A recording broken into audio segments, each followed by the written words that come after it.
The Unhappy Hour on TheNewAmericanMedia.com. Broadcasting to you live from the Milky Way galaxy, the solar system, planet Earth, North America, the United States of America, Kentucky, Louisville to be specific. Hello everybody and welcome to another episode of The Unhappy Hour here on the TNAM network, because the news always matters. Welcome, thank you for joining us on this Victory Monday. The Browns are 4-1 for the first time in 26 years since Bill Belichick was our coach, all the way back when.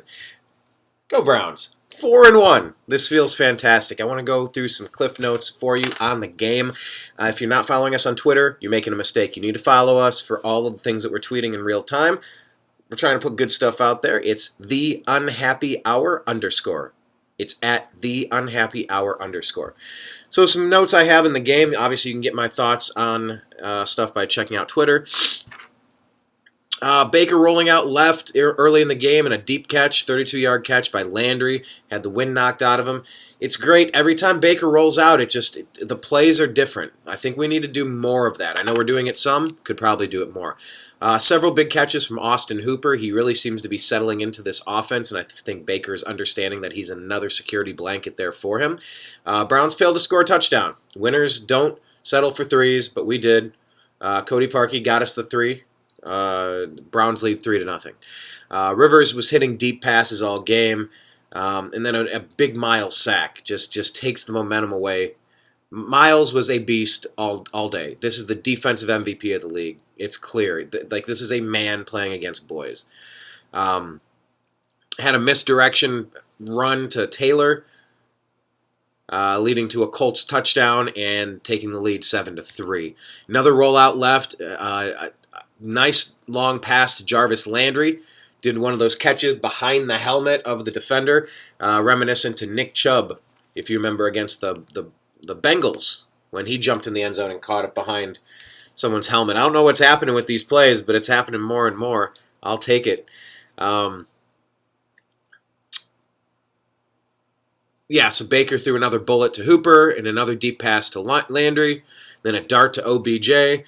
It got stopped on a QB sneak. Then on fourth down and 2, Baker scrambled, rolled around, hit Hunt, 10-7. Browns in the lead.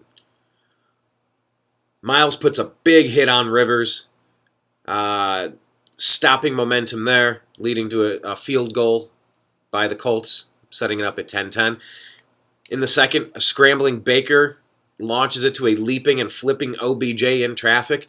And when he came down, the ball ended up cresting. It kind of stayed right here in his bicep as he came down. Crazy catch.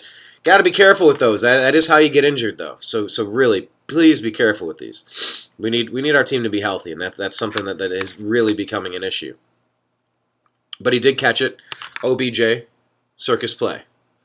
After getting flushed, Baker scrambled and ran for a first down. Big play there. Followed up by a touchdown pass to Hollywood Higgins, the seldom used Hollywood Higgins. Browns take the lead 17-10. Then, blah, blah, blah. I'm just skipping around to the big key plays. Cody Parkey has stabilized the kicking game. He hits a 36-yarder, leads the Browns 20-10 now. On the ensuing Colts possession, Rodney Harrison with a pick six takes it all the way back to the house. Browns are up 27-10 in the third. They're on a roll. But then this happens. The special teams not being so special again. Rodgers has a 101-yard kickoff return. But special teams is just not good at all. That was a momentum-swinging mess. In the second half, Baker was sacked and he fumbled, but he did recover. But then he threw a pick. It's just a huge momentum swing. We were up and in total control 27-10, but all of a sudden now it's 27-17. Rivers gets an interception. Oh, I'm sorry, he gets intentional grounding after Miles pushes the pile. And that brings us up from 27. I'm jumping around. Myles Garrett was directly responsible for the 2-point safety on Phillip Rivers. Put pressure on him all day. Leads the league in sacks. Second in hurries. Most strip sacks. Just an absolute beast. He just dominates when he's out there. So the sack makes it 29-20 Browns. Jarvis and OBJ combined for 3 big second half drops. Can't have that, especially when your QB is struggling. And these were easy. These Jarvis catches, I don't know. And Odell, too, they were easy. Anyway, Redwine has a huge pick on a driving Colts team, upholding it 29-20. Mayfield was then hit and picked for a second time of the game. Come up gimpy. He couldn't feel like he was dangling his fingers. I thought there was something wrong there. Maybe his shoulder. Turns out it was ribs, but the ribs were x-rayed, luckily negative. So, I mean, we had an injury early in the game to Wyatt Teller. Wyatt was grading as the number 1 guard in the league. Injuries are going to be key. And it's also going to be key that all of our backups are coached to be next man up. That's going to be the story this season. It is every year in the NFL, but man, the injuries are really starting to pile up with the Browns. The Browns D did hold on and did not. They bent, but they didn't break. Did not let the Colts get in for a touchdown. 23-29. So then with the ball, the Browns have a big Kareem Hunt run to get a first down, about 10, 12, 15 yards, chewing all the timeouts left. And then Dearness Johnson with a clutch misdirection long run, setting up a 46-yard doink off the left upright by Cody Parkey. 32-23. Browns. Heck yeah. If you're excited, raise your hand.